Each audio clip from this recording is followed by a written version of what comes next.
In this lecture, I'm going to continue covering the elements of the skeleton, in this case of the upper limb, and we'll focus first on the humerus. But first, just to go through some facts here, the upper limb is made up of 30 bones. The upper portion of the upper limb is referred to as the brachium, and the major bone of the brachium is the humerus. The antebrachium is referenced to the forearm, and the forearm is made up of two bones, the radius and the ulna. The hand is made up of a much larger number of bones and is divided up into the carpal region, and the carpal region is made up of two rows of 4 bones each for a total of 8 bones.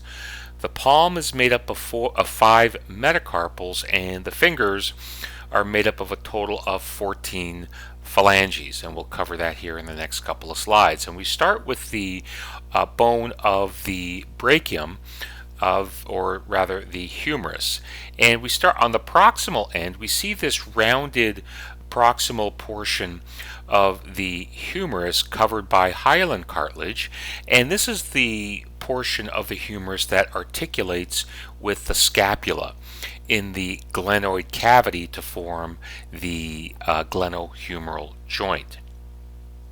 There are two major bony prominences on the proximal end, just distal to the head of the humerus, and that's what's called the more lateral located greater tubercle and the more medial located lesser tubercle, and these are sites of muscular attachments. Located in between the tubercles is what's called the between or intertubercular groove, and this groove serves as a passageway for a muscle tendon. Distal to that is we have this ridge that's quite prominent distal to the most proximal portion of the humerus, called the deltoid tuberosity, and as the name suggests, this site serves as an attachment for the deltoid muscle. As we move down to the distal part of the humerus, we have these two very prominent bony outgrowths called the lateral epicondyle, which is a projection off the actual condyles, which are the portions that articulate with the bones of the forearm. And we see the very prominent medial condyle, and make note that this is the anterior view and this is the posterior view of the humerus. A couple of other important landmarks here include what's called the capitulum and the trochlea, and these are the most distal parts of the humerus that will articulate with the bones of the forearm. Although this is not does not have a red box around it, please make note of what's called the olecranon fossa. The olecranon fossa is a groove in the distal part of the posterior side of the humerus, and this is a groove that will form a connection with one of the bones of the forearm. So moving down to the forearm, the two major bones is the radius and the ulna, and in this illustration we're demonstrating the right radius and the ulna, and make note of the anterior view and the posterior view of these two bones. So we have the more medial located positioned ulna and the more lateral located radius, and some of the more prominent features of these bones, if we start on the proximal side, we'll take a look at the posterior view, and what we often refer to as the elbow is that very large bony prominence, which is actually referred to as the olecranon. So the olecranon is the very large proximal portion of the ulna. Lateral to that is the most proximal portion of the radius, referred to as the head of the radius, and distal to that is the neck of the radius. As we move to the more distal part of these bones, we have what's called the styloid process. And the styloid process refers to the very prominent bony distal portions of both bones that can be palpated on the surface of the wrist. So we see that we have a styloid process for both the olecranon and the radius. There is a ligamentous connective tissue type of attachment between the two bones referred to as the interosseous membrane, and the interosseous membrane functions to limit the amount of separation between these two bones while allowing for a very small degree of separation between these two bones, but that is a limited amount of motion. Going back up here to the head of the radius, this is the anterior view, we note that these blue shadings here indicate that these ends are covered by hyaline cartilage, because these are the ends that do articulate with the humerus of the brachium.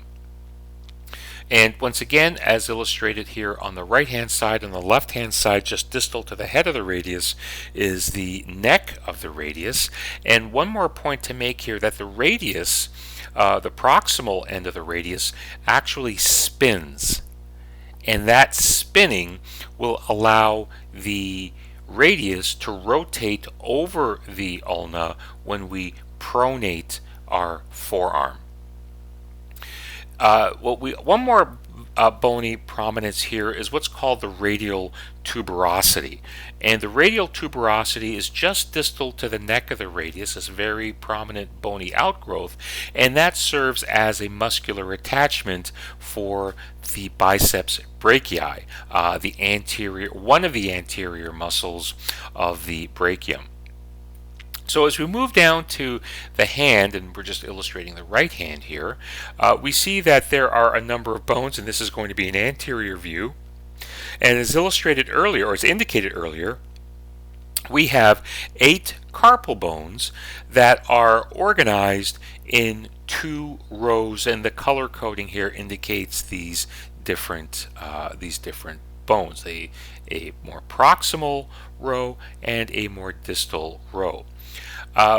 In the palm region of the hand, we have what are called the metacarpals, and the metacarpals are these long types of bones that articulate with the more distal row of the carpal bones, and we have 5 of those metacarpals. Distal to the metacarpals, we move into the actual fingers, and those are just simply referred to, the fingers are referred to as the phalanges. Now the fingers or phalanges are named according to the counting from the thumb towards the smallest finger, and we label that phalange number 1, 2, 3, 4, and 5. Note that in phalanges 2, 3, 4, and 5, there are in each of them are 3 bones named according to their position from the trunk of the body. So the first phalanx is simply referred to as the proximal phalanx. The middle phalanx is between the proximal and the distal smallest phalanx, and each phalanx is named according to the number of the finger that it occupies. So we have proximal phalanx 2, this will be proximal phalanx 3, proximal 4, proximal 5, and so on and so forth. Note here that in the thumb there are only 2 phalanges. There is a proximal phalanx and a distal phalanx. So our fingers, because of this difference in these numbers, our fingers have 2 joints, while the thumb only has 1 joint between those phalanxes. So this ends this lecture here on the bones of the upper extremity.